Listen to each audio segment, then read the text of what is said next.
it's tough doing a show on nights like this because it's just it's tough telling jokes about that. But how do you take it in when you saw what happened this past weekend? What do you? Well, I think we have to own it. Yeah. I think we have to admit that this is a systemic problem. I mean, this country was founded on a genocide of Native Americans and on the backs of slaves, and I don't think we've ever really dealt with that. So this is something that goes very deep.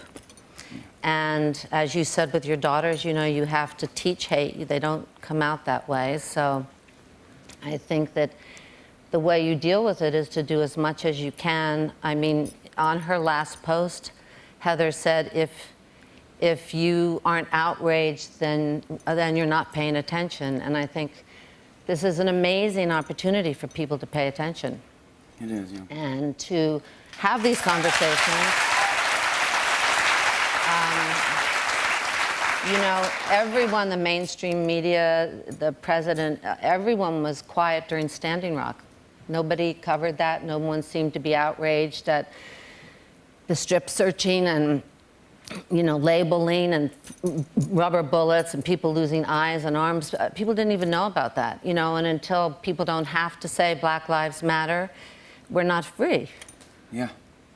You have to, I mean, you're always an activist. Well, since I've known you, but have you always been? When did you start your activism? I'm so old that in the day when I was going to school, you saw much clearer what was going on. Yeah. You saw what was happening in Vietnam.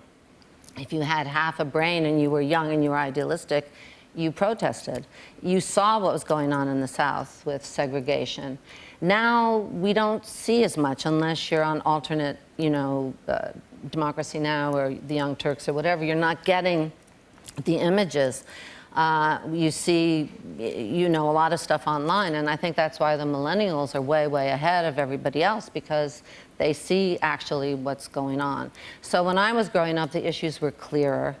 As everyone my age became landed gentry and kind of became the establishment, maybe they were less active. But I guess maybe I used to alternate my dolls' dresses just to make sure that not one doll got, all the nice dresses. So I have no favoritism among your doll collection? Yeah, so I have like a really, some kind of innate sense of justice. And also, I'm in a profession where you're encouraged to use your imagination, which means that then you have empathy. So then what do you do? So I'm constantly developing that muscle in my business to identify with people that don't have a voice, or with mothers all over, whether it's Nicaragua, whether or not it's poor mothers, or what's happening now, this enormous distance between the rich and the poor. Until everybody can make a decent wage and get health care and get education, we can't expect to be a stable country. And a lot of places have been able to do it. So we have to ask ourselves, what's keeping us, from the richest nation in the world, supposedly? Why don't we have these things? And we have to hold people responsible that we elect and look at their ties to big business and everything else. On and on and on.